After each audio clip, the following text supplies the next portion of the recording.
guys, and welcome to another Player YouTube video. And today is a rather cold day. In actual fact, it's the coldest it's been in the UK for about 30 years, so bear with me on this because I'm having to keep my hands a little bit warm.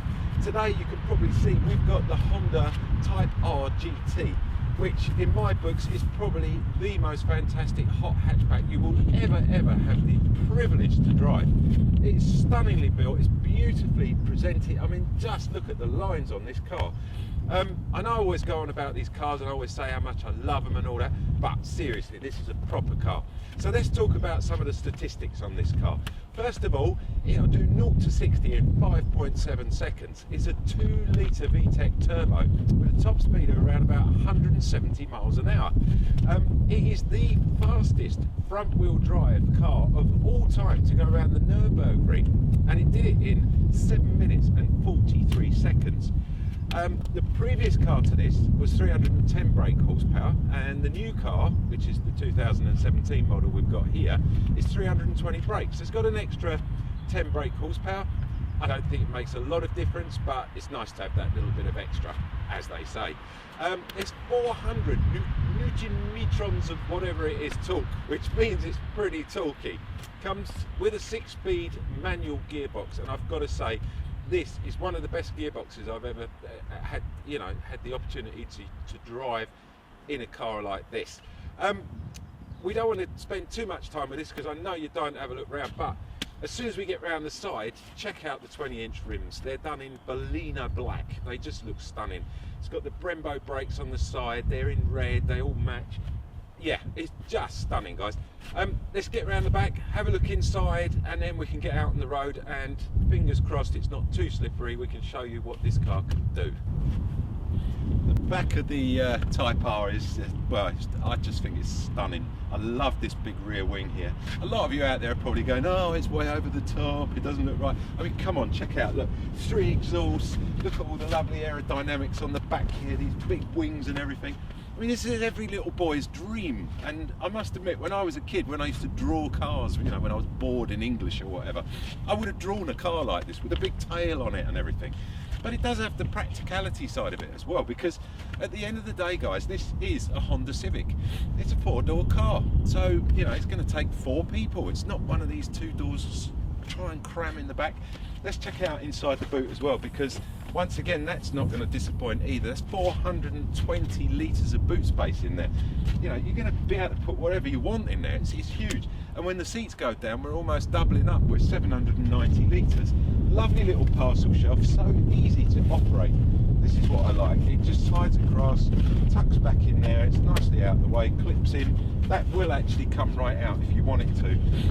Inside here, again, you've got your little bits and pieces. It all cut. It's just so nice and easy.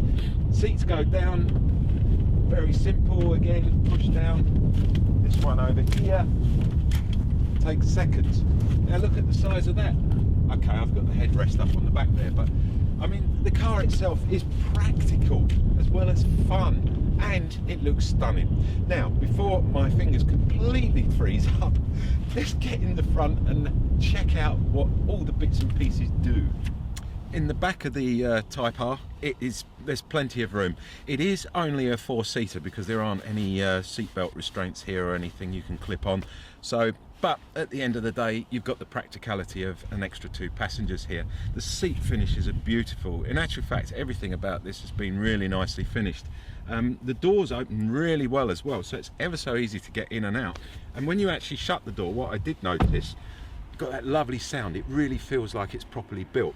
And the sight level, what I was about to say, is wonderful. You're not going to feel car sick in the back here because you've got plenty of like the light all around and everything.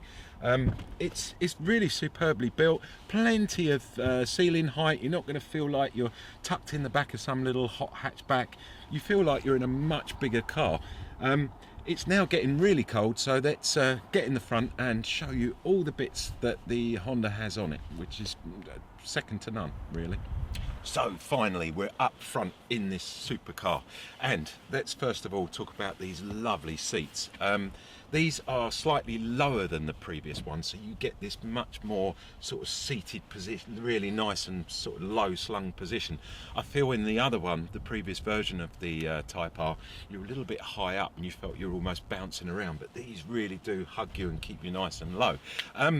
There is a new multi-link rear suspension system on this, speaking of bouncing around, and it really does make the whole ride feel a lot different to what the previous version did. There's also an adaptive damper system on this as well, and that's controlled using the 3 different modes that you've got here. So you've got like a comfort mode, which is really great when you're just pottering around town or you're going up to the shops or something. Then you've got the sport mode, which kicks in a little bit and it hunkers down a little bit more, tightens up the steering a bit more. And then you've got what I call lunatic mode, which is the R mode, which is we'll do that in a minute when we get out on the road and do a little bit of fun for you. Yeah, so it really does have a superb amount of traction as well. And you know, in the old car there used to be quite a bit of turbo lag, which this car doesn't seem to suffer from whatsoever. And Honda have cleverly built in what they call a Rev Match System, which matches the revs. So as you're coming down through the gears, it actually matches the revs up to the way you're driving, which is, it's absolutely stunning. There's so much kit on here, it's ridiculous. Anyway, jump in the back, follow me out, and we're going to show you all the bits and pieces up the front here, what else it's got on it. It's a very simple keyless ignition system, so it's just a sake of putting your foot on the clutch and pushing the engine start button, and you'll see the dashboard. Love the graphics on this car, very, very Japanese. Cool. So let's talk about on the steering wheel here.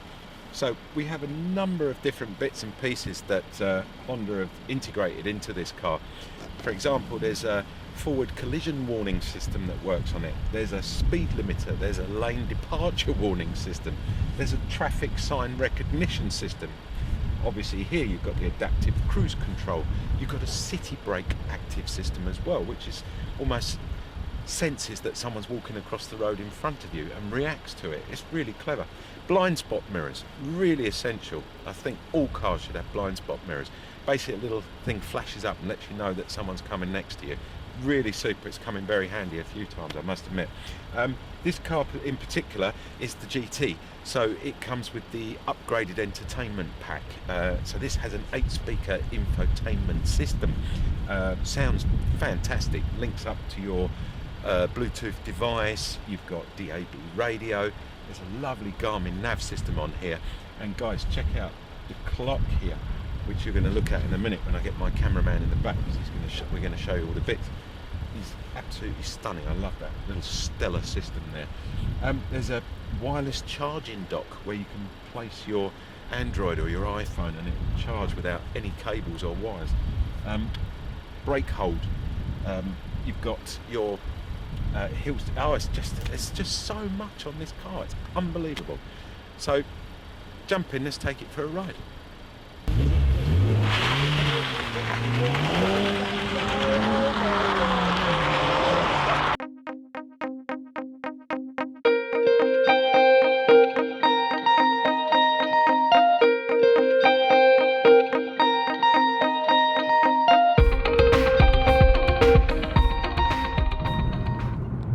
Main road in the car, it's got a little bit of noise coming back from the wheels, but then you'd expect that because the low profile tyres on this car will pick up a lot of the vibration from the road.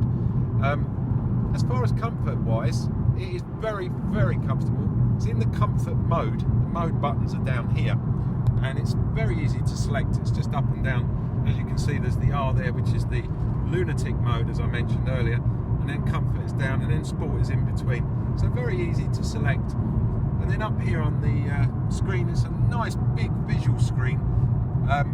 Garmin map, very, very easy to use. Nice and simple. Heating controls. The whole thing really is very well put together and very user friendly. Seating position, as I mentioned earlier, is slightly lower than the one before. but it does give you a lovely good, you know, sort of visual distance. Everything is just perfect. And the seats, yeah, I cannot go on enough on how comfortable these seats are. Absolutely amazing. So all in all, you know, for a £32,000 car, this car definitely should be in your little all-time garage of collections of cars, or whatever you want to call it. It definitely would be in my top 10. I love the little car, and it's a great functional little thing to use. We've had a lot of fun with the car, and I thank you for watching. Before you go, don't forget, if you like what you're watching, please do give us a thumbs up, because it really counts. And if you really like what you're watching, then please do subscribe, because we do loads of different cars, from the hot hatches right through to your family saloons with your SUVs and all stuff like that. So check us out. Thanks for watching, and I'll catch you again very, very soon.